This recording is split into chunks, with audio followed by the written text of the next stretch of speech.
colocação de Carl Jung. O que ele fala? Ele fala da questão dos arquétipos.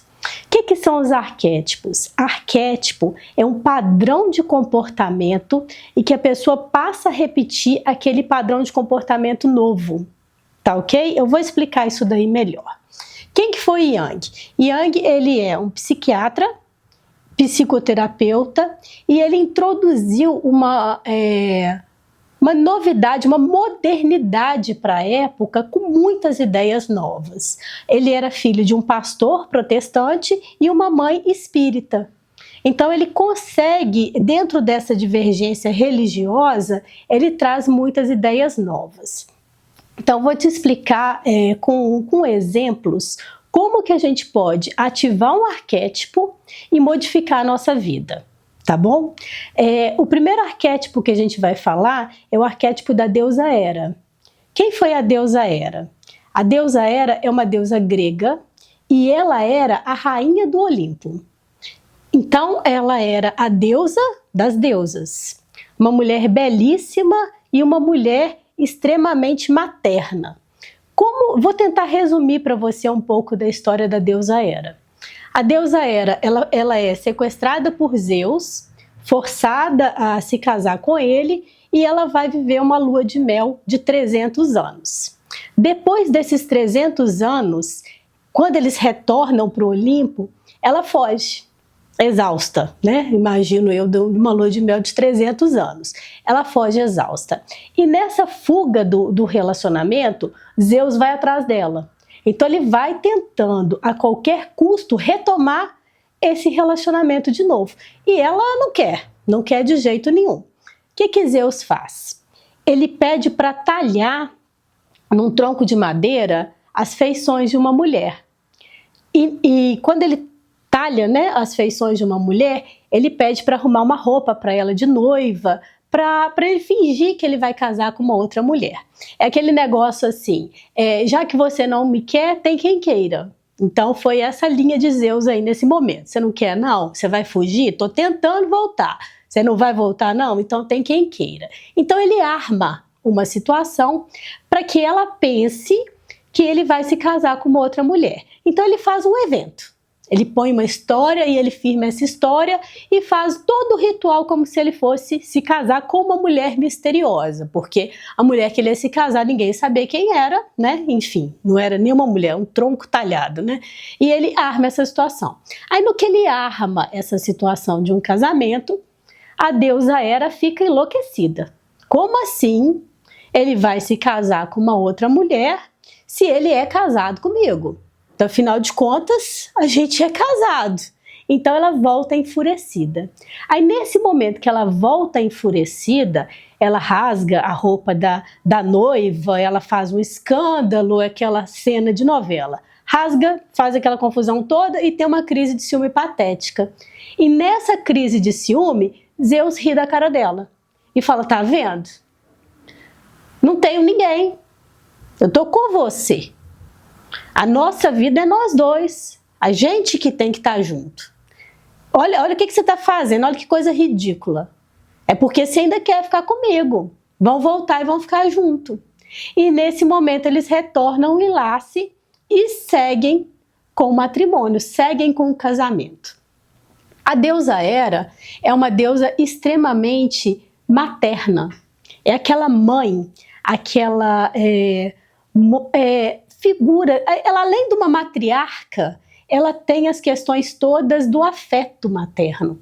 Então ela se dedica à família, ela se dedica aos filhos, às questões da casa, à harmonia da casa e essa harmonia familiar. E quando a deusa Hera mergulha nessa função materna, nessas questões domésticas, questões de familiares todas, quanto mais fundo ela mergulha nessas questões, mais ela se afasta de Zeus. Por quê? Porque ela está ocupada. Ela está mergulhada nas funções maternas. Enquanto Zeus está lá, esquecido. Ele fica se sentindo isolado. Então eles vão repetir aquela cena lá atrás, depois da lua de mel, da briga que eles tiveram. Como que isso vai se repetir? toda vez que ela mergulha profundamente nas questões maternas, que ela esquece o papel dela de mulher nessa relação, e Zeus se sente desconectado dessa mulher, ele vai procurar fazer ciúme nela. Então, dentro dessa figura mitológica, coloca-se a questão de que nem sempre é uma traição que vai vias de fato. Porque, na verdade, o que existe ali não é a intenção de trair, é a intenção de fazer ciúme. Então, ele vai buscar meios de provocar essa mulher fazendo o ciúme e descontrole dela. Então, ele faz o quê? Ele vai ter um relacionamento extraconjugal, mas ela tem que ficar sabendo. Ele vai, vamos trazer esse exemplo um pouquinho para a realidade. É aquele homem que vai, de repente, para um bar com os amigos, não fez absolutamente nada. Fez nada, ficou lá sentado com os amigos, fez nada, não olhou para mulher nenhuma, nada. Ele não está nem preocupado com isso, porque ele ama a mulher dele, ele quer ficar com a mulher dele. Mas ele não está tendo a atenção que ele acha que merece. E também, às vezes, não entende a sobrecarga da jornada dessa mulher na maternidade e quer que aquela mulher esteja dedicando mais tempo à relação, dedicando mais tempo a ele. Então, ele vai provocar, ou vai para bar com os amigos, ou vai chegar de casa embriagado, ou vai mesmo olhar para uma mulher na rua. Na verdade, ele não está interessado na mulher, ele quer que a mulher dele veja o que ele está fazendo, para a mulher chamar a atenção dele. Lembra do início da história? Qual que foi o início da história? Saiu fora da relação, ele provocou ciúme nela e ela volta enfurecida, transtornada, faz um escândalo, um escarcéu e volta para ele. Eles ficam repetindo esse ciclo o tempo todo.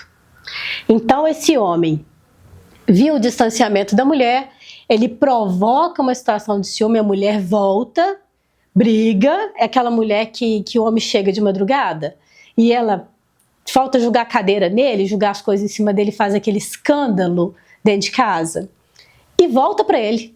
Porque aí, depois da situação de conflito, eles se entendem. Então eles retomam o relacionamento. Ela sente que está perdendo, ela sente que é aquela mulher materna, é aquela mulher que a família está em primeiro lugar. Ela não quer separar dele de jeito nenhum. Tanto que aqui agora a gente está falando de situações que a gente quer dar continuidade a um relacionamento. Por que eu trouxe essa situação da mitologia da deusa Hera? Porque é uma situação que merece a nossa análise. A gente pode fazer ativação do arquétipo dessa deusa na gente, porque como que acontece essa ativação? Todo arquétipo, ele é fruto do inconsciente coletivo. O que é isso? Ele está dentro da minha mente, dentro do meu inconsciente. Mesmo que eu não perceba na maneira que eu me expresso ou no meu comportamento, mas dentro de mim existe uma versão minha que é essa mulher. Então essa mulher é uma versão em potencial do que eu posso ser. Então eu posso ativar em algum momento da minha vida essa figura e viver essa versão de mulher que ela viveu. O cuidado que a gente tem que ter aqui é o cuidado na calibragem. Por que calibragem? Eu tenho que calibrar, por ser uma mulher extremamente materna, eu tenho que calibrar a profundidade que eu alcanço com essa maternidade. Porque se eu mergulho muito da maternidade, eu me distancio da mulher. Então é essa questão da calibragem que a gente vai ter que avaliar. É um arquétipo que você ativa ele através de informação que você busca sobre essa deusa. Então você vai procurando informações sobre ela, como ela viveu, como que foi essa situação dela, e você começa a mentalizar isso, você começa a puxar esse padrão de comportamento e você ativa esse arquétipo em você. Cuidado com a calibragem. Esse arquétipo é muito importante até para mulheres que às vezes não se relacionam ainda, porque é um arquétipo que você puxa e você de repente, você mudou o seu padrão de comportamento, aí você vai engrenar numa outra vida, numa vida de família. Você vai constituir família, porque esse arquétipo, ele projeta uma mudança de comportamento em você. Tá ok? Vamos então para o segundo arquétipo, que é o arquétipo de Perséfone. Quem foi Perséfone? Perséfone também é uma deusa grega, não é a rainha das deusas, né, como a deusa Hera, mas ela também é uma deusa grega. E essa deusa, ela é sequestrada por Hades. Quem é Hades? Hades, ele é o rei do submundo. É como se fosse o submundo. Não tinha, né, o catolicismo na época, a correspondência hoje seria do inferno católico, mas naquela época a maneira que se expressava era o deus do submundo. Como deus do submundo, ele estava lá mergulhado nas suas funções, cuidando das almas, né, que estão ali presas no submundo. Então, naquele tédio, naquela vida que ele levava, ele sequestra Perséfone. Perséfone é o arquétipo daquela mulher com uma beleza pura. Ela representa a pureza da mulher. É aquela mulher pura, é aquela mulher que ela não tem maldade. É uma mulher extremamente pura.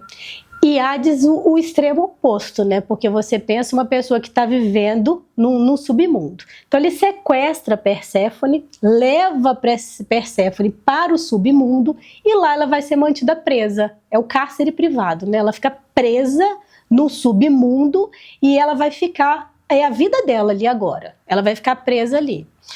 Então, e Perséfone, dentro da evolução desse mito, né, dentro do crescimento desse personagem, Perséfone, ela consegue sair desse inverno, vamos colocar, dessa situação do submundo, e emergir a Terra novamente. E ela traz a primavera quando ela emerge a Terra. O que esse mito representa? Esse mito representa aquela mulher que ela fica presa dentro da rotina do homem. Ela não tem identidade própria, ela não tem o momento dela, ela não tem uma vida própria. Ela vive a vida do marido, ela está presa em cárcere privado naquele submundo. E ela consegue, dentro de toda essa dinâmica, dentro de toda essa dificuldade, ter um momento de florescimento. Ela floresce. Então, de tempos em tempos, ela vai florescer. Ela consegue subir, subir de plano, né? Ir para um outro plano, e ela consegue florescer. O que é isso? Trazendo para a nossa realidade, trazendo para a nossa atualidade. É aquela mulher que não tem vida própria e vive a vida do marido. Aí essa mulher evolui na sua identidade, na sua personalidade, e ela começa a buscar momentos só para ela. Esse momento só para ela é o florescimento dessa mulher. Porque o que ela faz? Uma mulher, por exemplo,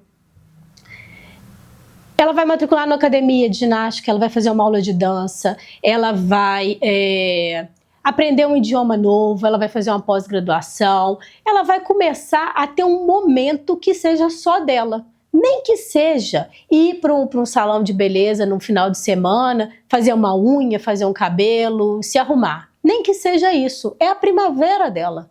Aquele momento é o momento que ela vai florescer. O que esse mito da Perséfone fala é que a mulher, ela precisa de equilibrar essa energia dela às vezes. Ela precisa de ter esse momento. A palavra florescimento vem dessa recuperação, desse momento que ela floresce, desse momento que ela eleva a sua energia de novo, para ela conseguir suportar aquela rotina difícil, aquele lugar difícil. Então é o momento dela recuperar a sua energia. Percebam que em momento algum ela quer se separar de Hades. Ela continua com ele. Ela continua. Ela floresce. Ela precisa do momento dela para recuperar a sua energia, mas ela volta para o submundo. de tempos em tempos ela floresce. Então fica esse fechamento pra gente aqui. Não há intenção de separação, ela não quer essa desconexão, ela está com ele, ela vai continuar com ele. O que ela quer é no meio do inverno, né, intercalando o inverno, que tenha primaveras. E essa primavera vai ser o momento dela se recuperar energeticamente. É muito parecido com o mito de Psique e Eros. Eles são bem semelhantes, porque Psique também fica presa, né? Ela fica em sequestro, cárcere privado, e nessa vivência dela é aquela mulher que o marido é ausente. Ao contrário do que a gente falou de Perséfone, que é um marido que é 24 horas ali do lado, né? Ele quer aquela mulher 24 horas à disposição dele. Aqui, quando a gente tem o Eros e Psique, a gente tem um marido ausente e que ele só volta à noite, ou quando volta, tá? Então é aquela mulher que fica em cárcere privado, sequestra e cárcere privado, e ela aguarda o retorno desse marido. E ela mergulha o lado sombrio, né, o lado sombra desse arquétipo, é aquela mulher que não tem nenhum tipo de vida própria. Ela não tem sonhos, ela não tem identidade, ela não tem... A única coisa que ela convive é com medo do marido largar ela, porque se ela desagradar, ele pode largar ela. Então é aquela mulher que larga tudo para viver em função de agradar o marido. Até quando ela percebe que esse medo de perder faz com que ela perca. Porque, na verdade, o efeito é oposto. Ela tem que cuidar da sua própria energia, ela tem que cuidar da sua própria identidade para ela permanecer interessante. Porque esse interesse, ele vai embora quando aquilo ali está à sua disposição.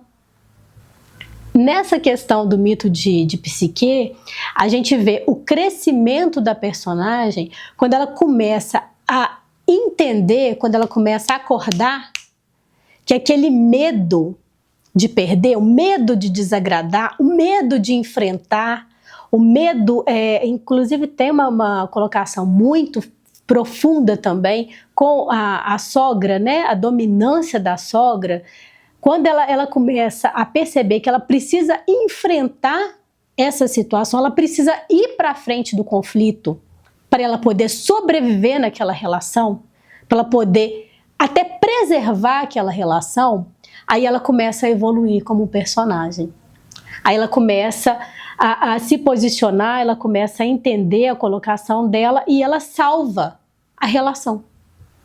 Então percebam que aquele medo que paralisa, o medo de perder, ela engessada no medo de perder, fazendo tudo para agradar, ela está caminhando para o fim. Quando ela enfrenta, quando ela se posiciona, aí ela começa de fato a preservar o relacionamento e aquilo começa a crescer. Agora a gente vai avançar para um outro arquétipo que é completamente diferente desses que a gente falou. Porque quando a gente fala em arquétipo, a gente está falando muito além de mitologia. Eu não vou ficar só na mitologia grega, eu não vou ficar só na mitologia egípcia, porque tem algumas também que a gente vai retratar aqui hoje, mas eu vou entrar também em outros personagens míticos, tá ok? A gente vai entrar na questão agora da Rainha Escarlate. O que é a Rainha Escarlate? A Rainha Escarlate, ela é uma deusa de transformação. Por quê? Porque ela tira a mulher da condição dela de submissa e coloca essa mulher numa condição de dominância. Teve uma coisa que eu li na internet, que eu estava olhando, que eu achei assim, válida, mas eu vou fazer minha colocação aqui. A pessoa estava colocando lá a questão do show da Lady Gaga no Copacabana, esse ano. A Lady Gaga fez um show na praia de Copacabana e tem uma música dela que é Dance, Dance, Dance. Essa música seria um ritual, tá? Segundo o que foi colocado lá. Esse ritual é um ritual de invocação dessa deusa Escarlate. E essa invocação é para a mulher conseguir ativar esse arquétipo nela. Então ela ativa esse arquétipo da condição dela de submissa para mudar o padrão de comportamento para uma condição de dominância. Quando você vê o show, que você vê aquela estrutura toda, né, que aparece ela lá com vestido vermelho e mostra ela o conflito, né, daquela mulher que é inocente e de repente essa mulher se transforma quando vem a Rainha Escarlate, né? Ela é até representada por uma mulher que ela vem apoiada numa bengala, então esse personagem vem sendo representado dessa forma, esse arquétipo, né, vem sendo representado dessa forma, que é essa mudança de comportamento. Aonde que está a questão sombra dessa história? A questão sombra é a seguinte: quando a mulher ela se coloca nessa posição de dominância, ela pode ser fisgada, vamos colocar a palavra que me vem na cabeça agora, ela pode ser fisgada pela arrogância, pela autoridade, isolamento. Isso é o caos da mulher. Porque se a mulher, a gente está falando aqui de uma mulher que está buscando manter o relacionamento. Eu trouxe aqui para vocês a deusa Hera, Perséfone, Psique, tem outras que a gente vai falar também. E eu vou colocar uma outra que é a Rainha Escarlate, que é uma mulher dominadora. Como é que a gente vai encaixar essa mulher dominadora sem que eu faça essa desconexão? Aí é calibragem. Aí é calibragem. Então, quando você ativar esse arquétipo, você vai ter que ter uma calibragem. Porque senão você vai entrar num caos. Caos interno. Percebam que uma mulher que é submissa, como padrão pessoal que ela está atuando, né? Nesse momento ela está atuando no papel de submissa. E de repente, essa mulher ela é invadida por uma mudança de padrão de comportamento e se torna uma mulher dominadora. Olha já, eu saí, né, do positivo para o negativo. Troquei o polo aqui, ó. Houve uma inversão de polo. Olha a transformação. Então isso pode gerar um caos interno nessa mulher, muito grande. Então esse arquétipo é um arquétipo para tomar cuidado e talvez para se refletir se ele não pode te levar ao fim do seu casamento, já que a gente está falando aqui hoje de arquétipos para você manter essa relação, tá ok? O outro arquétipo que a gente vai abordar agora é o arquétipo de Nefertiti. Quem foi Nefertiti? Nefertiti tem registro histórico dela, tem documentação, tem vários respaldos de documento da existência desse personagem, vamos colocar dessa forma. Uma deusa egípcia. E essa deusa, ela estava no momento, no modo de sobrevivência. Tá? É aquela mulher que está passando por um caos no seu entorno e ela entra no modo de sobrevivência. Por que modo de sobrevivência? A gente vê a nossa realidade hoje, o papel da mulher na sociedade, né? A mulher pode trabalhar, ela pode se divorciar, ela pode ter a sua independência financeira, enfim, a mulher hoje ela já tem essa parcela de autonomia aí na sociedade. Agora vamos pensar nos nossos antepassados. Eu vou imaginar minha avó, eu vou imaginar minha tataravó. Como que essas mulheres viveram? A mulher não tinha nenhum tipo de chance nesse sentido de se tornar independente financeiramente ou se divorciar, não tinha. Isso não era permitido pelaquela sociedade da época. Agora você vai fazer um esforço mental para você conseguir puxar isso para 3.000 anos antes de Cristo. Olha o seu esforço mental. Eu estou falando de você para sua tataravó. Agora eu vou te puxar para 5.000 anos atrás. Olha quantas gerações de mulheres vieram nesse tempo todo, porque eu tenho, né, 2.000 depois de Cristo e tem mais 3 antes de Cristo. 5.000 anos atrás da nossa realidade hoje. Então, era uma mulher que estava no modo de sobrevivência. Por quê? Porque você tinha questões políticas, questões de disputa de território, guerras, e uma mulher que ela não podia fugir daquilo, ela tinha que sobreviver. Akhenaton era o vamos dizer, o deus, né, do Egito naquela ocasião, e ele era o líder político ali, e ela, a sua esposa. Quando Nefertiti se vê numa situação de estar sem o marido, a perda desse consorte, ela tem que se manter naquela posição. Então existem registros, inclusive, de que ela tenha reinado o Egito, embora talvez por um curto período, sozinha. O que era uma coisa assim inimaginável, até porque Cleópatra vem depois dela, tá? A gente vai também falar um pouquinho. Então ela foi uma precursora de uma mulher com estratégia, com autoridade e com muita sabedoria para poder estabelecer o poder e estabelecer o controle daquele império, né? Colocando o Egito como um império, e ela conseguir se manter ali. Mas por que eu falo que é uma mulher que estava no modo de sobrevivência? Porque é uma mulher que não podia fugir. Então agora a gente vai trazer para o nosso tempo atual. Estou trazendo para uma relação, um casamento hoje de conflito. A mulher está num conflito no casamento dela. Ela está no modo de sobrevivência. Então, modo de caos. Minha vida está um caos, eu estou no modo de sobrevivência e eu não posso fugir. A gente está falando aqui de preservação do casamento. Então, não posso fugir. Eu vou viver essa relação, eu vou continuar nessa relação. O que é o arquétipo de Nefertiti? O arquétipo de Nefertiti é de uma mulher que ela não se abala com pouca coisa. E pouca coisa para ela, assim, é muita coisa pra gente. Então, o que eu tô querendo dizer? Ela não se abala com nada. Uma pessoa que está no meio de uma guerra, no meio do conflito, no meio de um caos, e disputa de território, e um querendo pegar a cabeça do outro, olha a realidade que a mulher vive. É um modo de sobrevivência. Então, a gente vai transpor isso com exemplos para a atualidade agora. Vou dar um exemplo bem brincando, mas meio que falando a verdade. A mulher acabou de arrumar a cozinha lá, passou o pano na cozinha. Cozinha branquinha, aquele negócio assim impecável. Acabou de arrumar a casa. Aí veio o marido.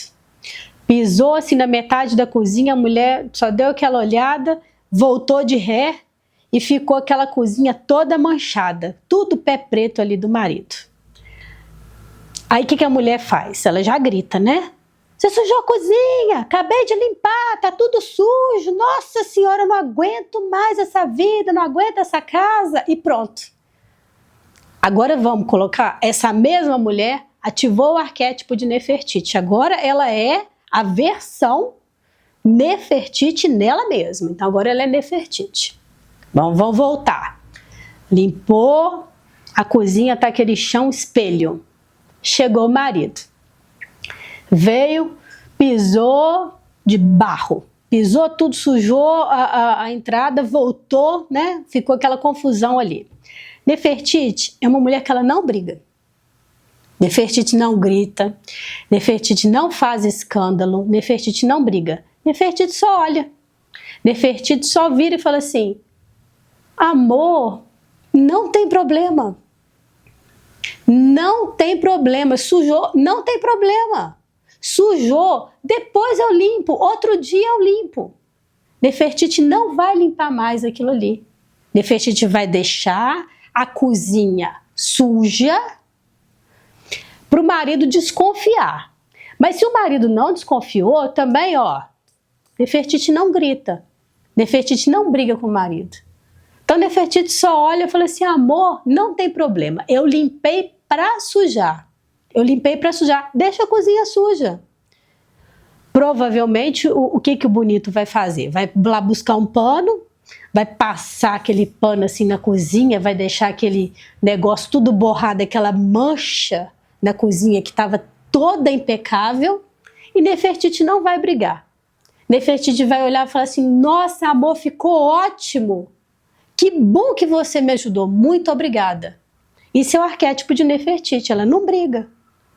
Você imagina uma mulher no Egito Antigo com o poder que ela tinha brigando com todo mundo. Ela não briga, ela mantém a estratégia dela, ela vai fazer o que for possível pela sobrevivência dela ali, pela paz dela. O mínimo de paz que ela puder ter, ela vai buscar esse mínimo de paz. Vou dar um outro exemplo para vocês de Nefertiti. Nefertiti esperando o marido bêbado de madrugada. Então, 2 horas da manhã, nada, saiu, 9 horas, nada do marido, nada. Tá Nefertiti lá, segurando a Nefertiti, né? Que tá querendo vir a Hera, tá querendo vir a Psiqueta ou as outras versões dela aqui na cabeça. Não, segura a Nefertiti. Chegou o marido de madrugada. Nefertiti vai estar fazendo 2 coisas. Ou Nefertiti vai estar dormindo profundamente, ou Nefertiti vai estar fazendo uma coisa incrível. Então, você ativando esse arquétipo, você vai ter essa escolha. Então, o marido chegou. Ah, não consigo dormir, Denise. Não tem menor condição. Não vou estar dormindo. Então, você vai estar fazendo uma coisa incrível. Você vai estar vendo um filme incrível, você vai estar lendo um livro incrível, você vai estar fazendo uma coisa incrível. Quando ele chegar na energia de briga, na energia de violência, você vai entregar a energia de paz, de amor, de tranquilidade e que está tudo bem. É a energia que você vai devolver. Está tudo bem. Então, qual é a posição de Nefertiti? Chegou. Nossa, amor, olha isso que eu tô vendo. Coloquei o filme aqui de Velozes e Furiosos, lembrei de você. Olha a cena. Olha o que o carro fez. Eu vou voltar. Peraí, cadê o controle? Eu vou te mostrar, eu vou voltar. Olha o que ele fez com o carro. Na hora que eu vi, eu falei, lembrei de você. Lembra aquele dia que aconteceu não sei o que, você fez aquilo com o carro? Você dirige igual ele. Impressionante, eu tô olhando esse filme, mas eu tô lembrando, eu falei, meu Deus do céu, que coisa incrível. E vai entregar essa energia de tá tudo bem? Amor, aí, se ele comentar alguma coisa, provavelmente vai comentar, eu tava com os amigos, a gente tava bebendo, e depois fui pro outro bar. Nossa, amor, que bom, a noite foi boa então pra você também. A noite foi boa pra você também. Eu tô aqui me divertindo pra caramba, tá super legal. E tá tudo bem. E tá tudo bem. Nefertiti não devolve violência.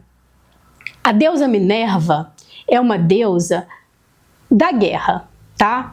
Mas ela é uma deusa da guerra com sabedoria. Mulher não embarca na onda de violência.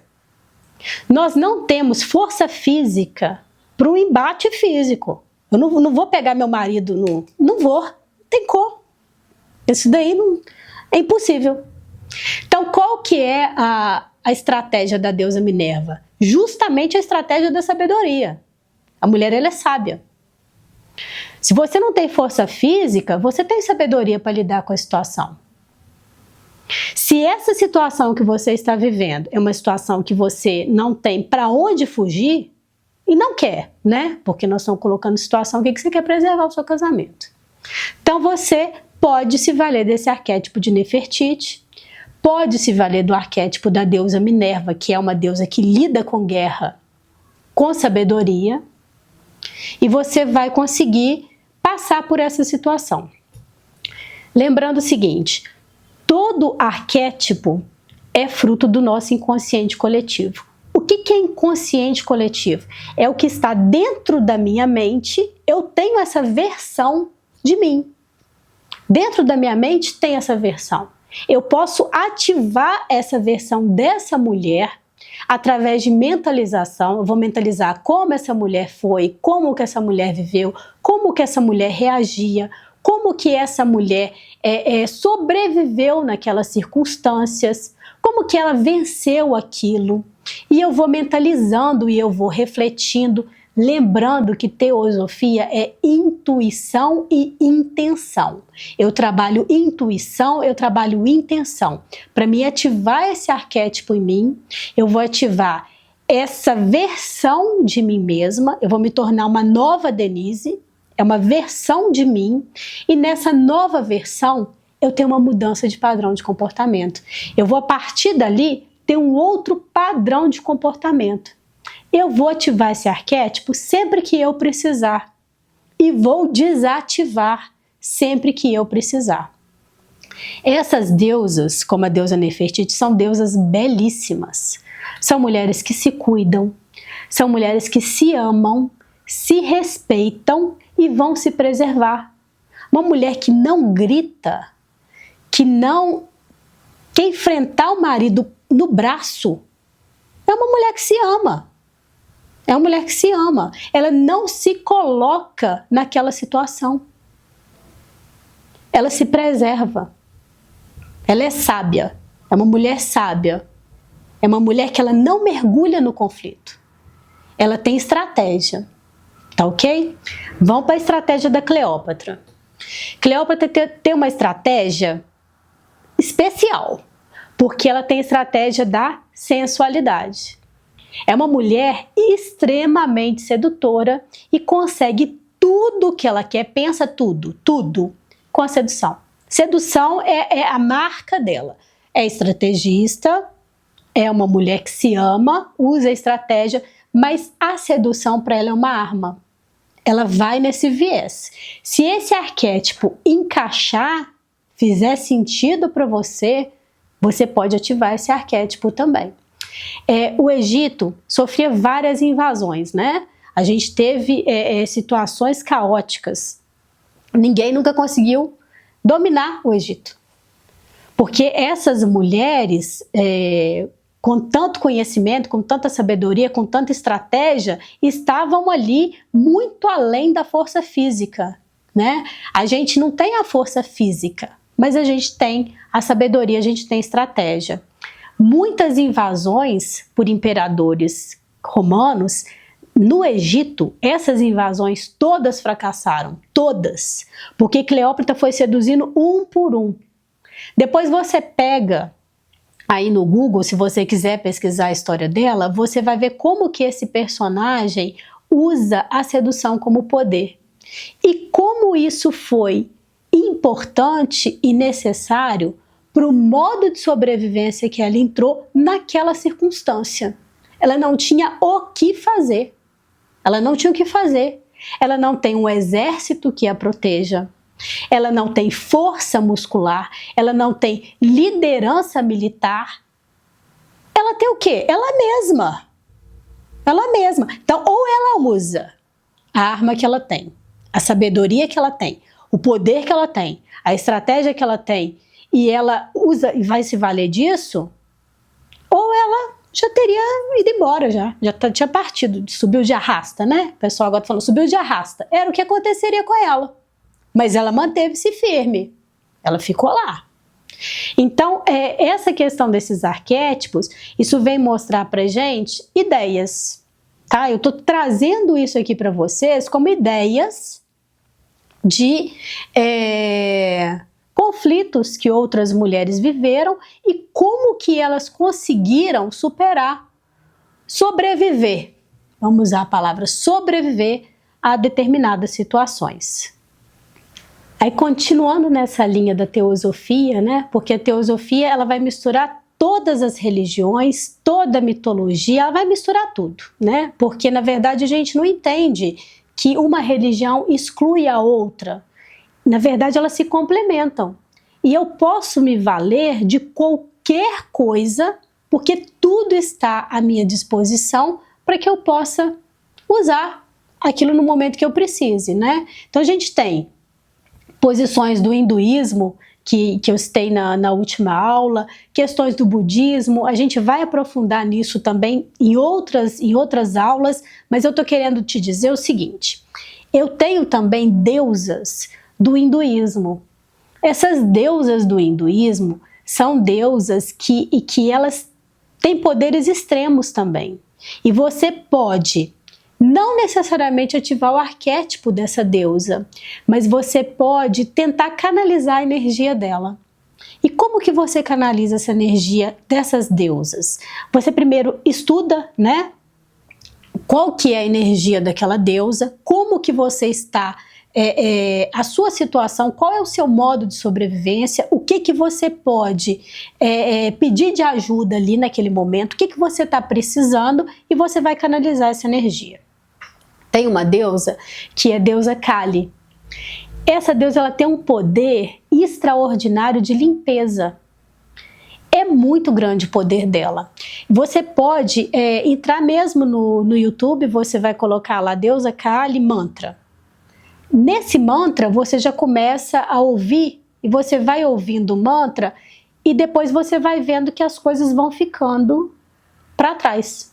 Ela vai te limpando, ela vai te limpando, ela vai te levantando, e ela vai afastando todo o mal que está à sua volta. Ela vai tirando toda a energia pesada à sua volta e ela vai te limpando. Essa deusa é muito forte. Eu até recomendo, se for o caso de você começar a ouvir esses mantras, que você tenha bem trabalhado a sua virtude. Porque se você não está no momento de muita virtude na sua vida, não está fazendo uma coisa legal, ou está num momento que você está andando um pouco errado, não escuta não. Não escuta o mantra dela não, porque ela vem na fúria. É o efeito oposto, ela vem na fúria. Ou ela vem no amor para te ajudar, ou ela vem na fúria para te punir. Então tem muita gente que não consegue escutar. Se você colocar mantra da deusa Kali, Kaliman, se você começar a ouvir o mantra e a pessoa de repente entrou no ambiente e fala assim, Denise, pelo amor de Deus, desliga isso, tira isso, nossa, eu não estou aguentando isso. Provavelmente aquela pessoa não está numa vibração muito legal. Talvez seja do dia, talvez seja da própria pessoa, não está muito bem. Então, aquele momento ali é um momento que a Kali faz um pouquinho de mal mesmo, porque ela é uma deusa, esses deuses do hinduísmo, tal como também outros deuses de outras religiões, eles são também punitivos.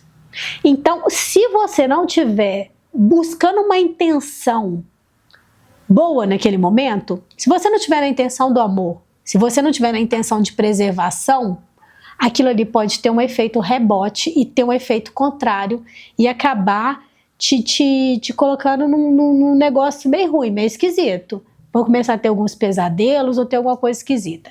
Então é uma deusa que a gente tem muito respeito por ela, mas ela tem um papel fundamental para a limpeza, tá ok?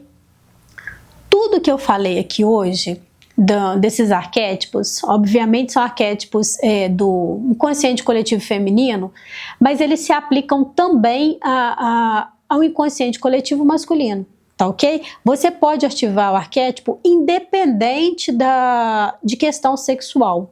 Eles são personagens que habitam o nosso inconsciente, eles são padrões de comportamento do nosso inconsciente e eles fazem parte do que nós somos em potencial.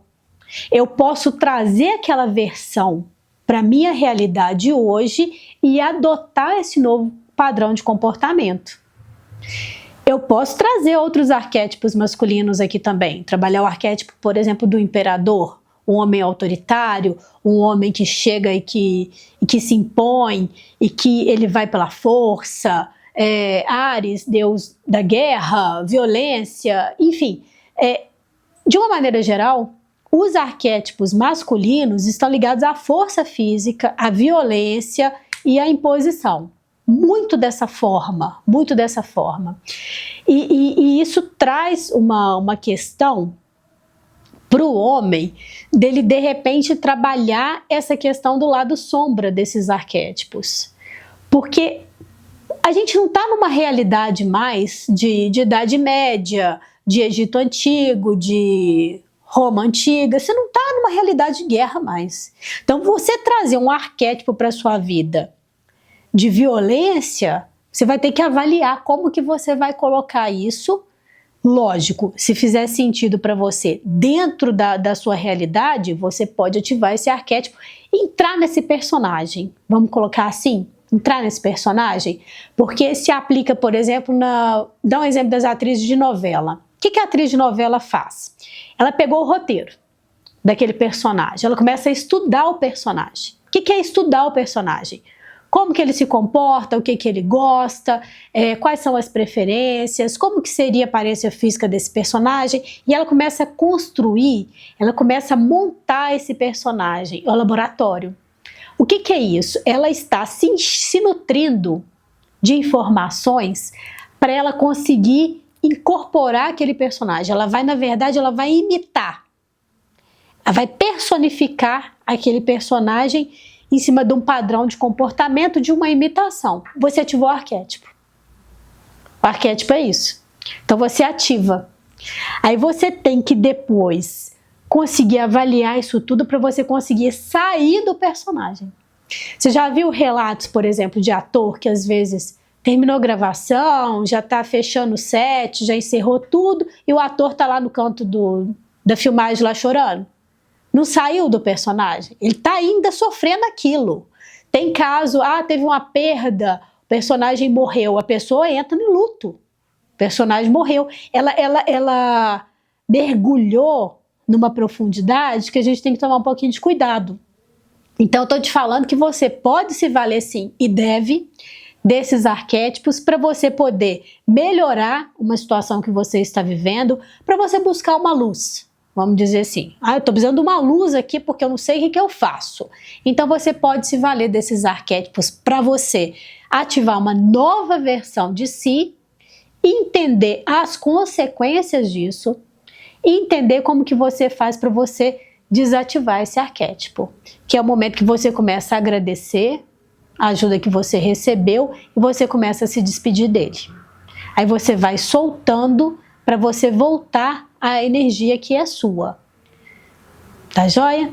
Aí na próxima aula a gente se encontra então para dar continuidade ao estudo da teosofia.